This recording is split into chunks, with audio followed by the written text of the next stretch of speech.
Hey everyone, I want to interrupt your regular programming to raise awareness for the incredible work our editorial team is doing over here at Daily Wire. We've launched a new investigative journalism initiative, as well as a morning news podcast called Morning Wire, which brings you the news you need to know 6 days a week. On a recent episode of Morning Wire, we covered our latest bombshell story in detail. So last month, Virginia's Democratic candidate for governor, Terry McAuliffe, made headlines when he said that parents should not be involved in what their kids are learning at school. Well, our new bombshell report suggests that not only will Terry McAuliffe not be supportive of parents and students, but will actively work against them if elected to office. According to documents uncovered by our investigative team, a law firm that employed McAuliffe and is currently helping to fund his campaign is being paid millions of dollars to aggressively fight victims of alleged sexual abuse in Virginia schools, on behalf of school administrators who the victims claim ignored their pleas for help. Daily Wire reporter Luke Rosiak joins Morning Wire to discuss his findings. Take a listen. In a Daily Wire exclusive investigative report, concerning ties have been revealed between Virginia gubernatorial candidate Terry McAuliffe and a law firm that has been aggressively fighting against alleged sexual assault victims on behalf of schools and school administrators. Joining us to discuss is Daily Wire investigative reporter Luke Rosiak. So, Luke, you broke a story this week about Terry McAuliffe. He's the Democratic candidate running for governor right now in Virginia. What did you find? So Terry McAuliffe was employed by a high-dollar law firm called Hunton Andrews Kurth. What I discovered is this law firm is paid by a school system to represent its interests, which include trying to have cases thrown out where girls allege sexual assault and that school administrators failed to take action.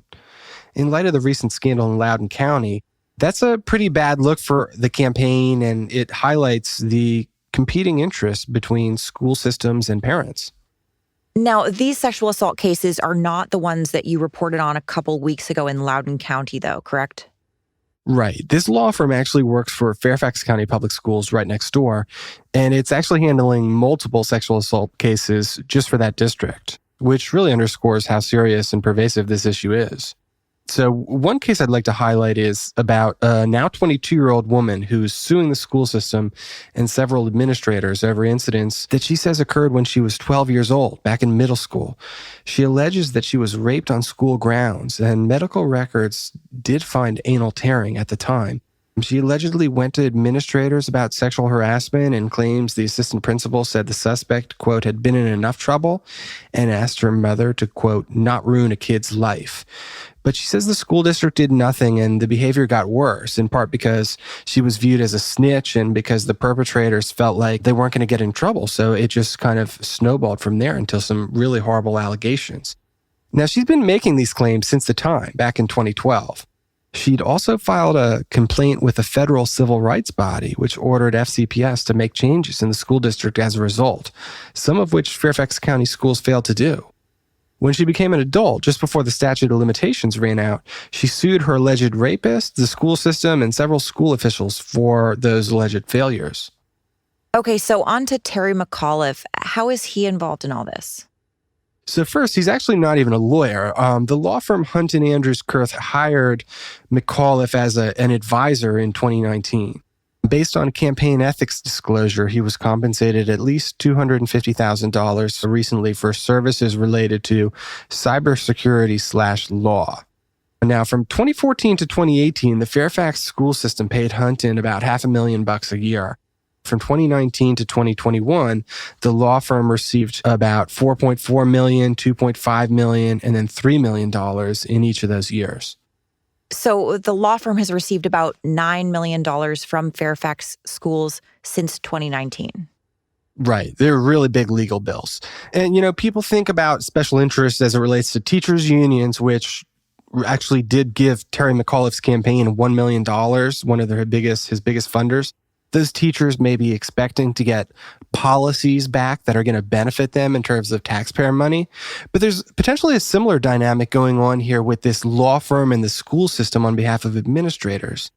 FCPS pays Hunton a lot of money, but it's fighting in court for an aggressive interpretation of Title IX that could actually save administrators money in terms of being sued in cases where allegedly they had some sort of negligence or failed to take action to protect kids. Now, I remember when Loudoun County apologized for its handling of the rape there, they mentioned Title IX. What was that about? Yeah, that's interesting because the superintendent in Loudoun blamed federal policy for the apparent cover-up in his district, saying that he would lobby Washington to make Title IX more favorable to victims. The thing is that the law firm connected to the state's prospective governor, with support of the Virginia School Board Association and the National School Board Association, they're all actually pushing for the opposite in a case they want to take to the Supreme Court. So the law firm where McAuliffe served as an advisor is involved in a Title IX case, and they're arguing on the side of administrators rather than the kids. Right. And, they're trying to take this to the Supreme Court where, depending on how they rule, that could set a precedent that would affect schools all over the country. So this could be a really important case. Luke, before you go, there's been an update on the Loudoun County rape case that you reported on a few weeks ago. Can you share that with us?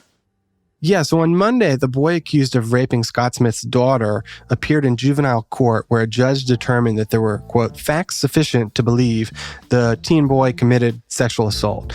That's the equivalent of a guilty verdict in juvenile court.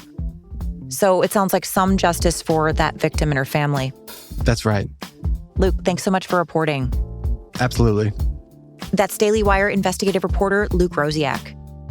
This is the second bombshell piece we've broken recently. Just a few weeks ago, we broke a huge story that completely upended the nature of that Virginia race. It was about the Loudoun County School Board in Virginia covering up reports of sexual abuse in their schools.